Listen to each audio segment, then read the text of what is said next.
So how does that look like in the body? All these memories of from the mind, beliefs and patterns, attachments on the heart, and the body level memories and emotions, the trauma stored there. How does that look like in the body? Well, when wellness is present in the body, if you think about they're like three master centers. The heart is the master center. Okay. It's our connection to our divinity. It's almost like um, it, it has the ability to look beyond, it goes beyond time and space in a way. So it's like the heart has the ability to know what's right for us, to control all the different areas in the body to create wellness, right? So when people have miraculous healing, Heart Math has studied it, and Joe Dispenza is another person I've studied, and he's talked about people have miraculous healing. It's the heart that does that healing, because the power of the heart, when it's open, has the ability to share information and energy, which can communicate to the other two parts of the body, the head brain and the gut brain, and create a healing environment where the body heals itself. So the idea is that when wellness is present in the body, the heart is the master center, okay? And the mind is subservient to the heart, and the body is subservient to the mind and the heart. Now, the only time that isn't is when there's a threat to our survival. So, physiology has discovered that when there's a threat, if we have an accident and there's a threat to our survival, guess what? Our fight or flight system engages, and our conscious mind is turned off, and our heart, turns down the volume or closes. We've just got to survive. So we have no conscious memory. We go into shock and all of that. It's just the body trying to survive. But in reality, that's not the normal way of flow of information and energy between the heart, mind, and the body.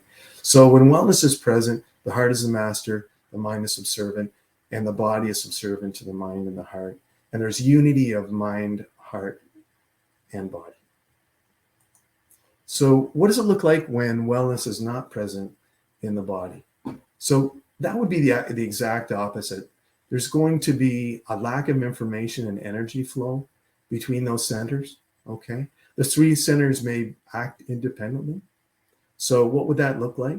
So I explained one example where if you have an accident and your body's been damaged, but you need to survive, you can't, the body won't allow the mind to think consciously. It doesn't want it to know that it's going to feel pain and suffering.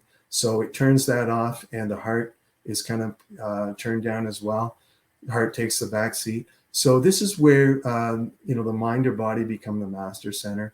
So the thing is that these traumatic experiences, unfortunately, they're not finished, right? Like I was explaining, that the body can store this memory and emotions, and we don't know how to process them. First of all, we're not brought up to have these skills to do it. Animals in nature, part of the TRE, trauma release exercise training that I had, they talked about David Bercelli that developed it. It's great, where he talked about animals naturally release trauma. They just shake it out, right?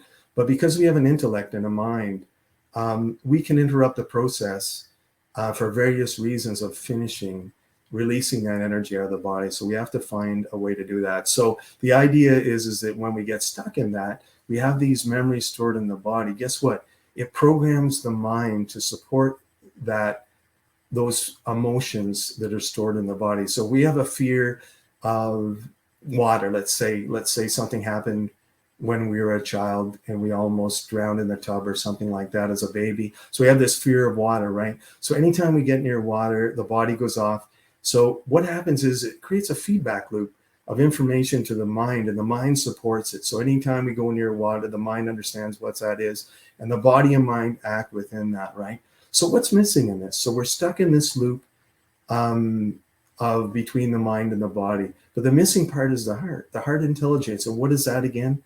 That is our divinity. That's the inspiration. It's like, that's a part of ourself that knows there is no threat, because the heart is in now time. Remember, the body has the memories. That's the past. It's being initiated by the experience of being around water, and puts you in the past, out of the presence, and you're stuck there.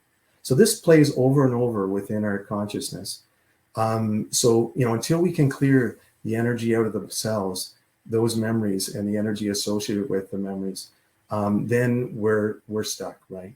So what happens if we can And this can lead to physical illness, depression,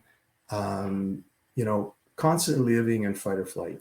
So what happens when memories and emotions are cleared from the body?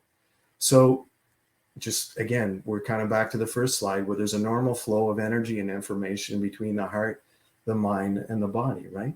The heart is the master center once again. So it automatically knows. Think of it in an example.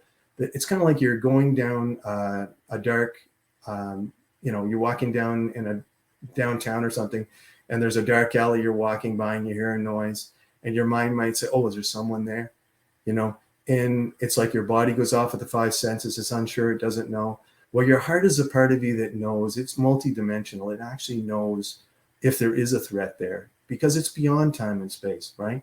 It's the part that knows. So it's like the heart will send information.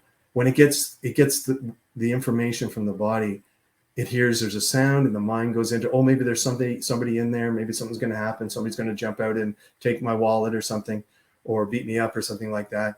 But it's like the heart has the ability to know the truth. And then the heart will get in touch with you and feed the information back to the mind and the body to say, oh, there's no threat. And guess what? You walk by, it's a cat just feeding on something. And you say, oh, okay, it's just a cat.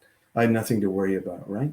But if you think about it, that's the natural expression of us in a human body where there's a natural flow of information between these three areas: the mind, the heart, and the body. And we can live more fully in our body, right? So because of that, and living more fully in our body means we're more connected to our divinity, which is always a bonus.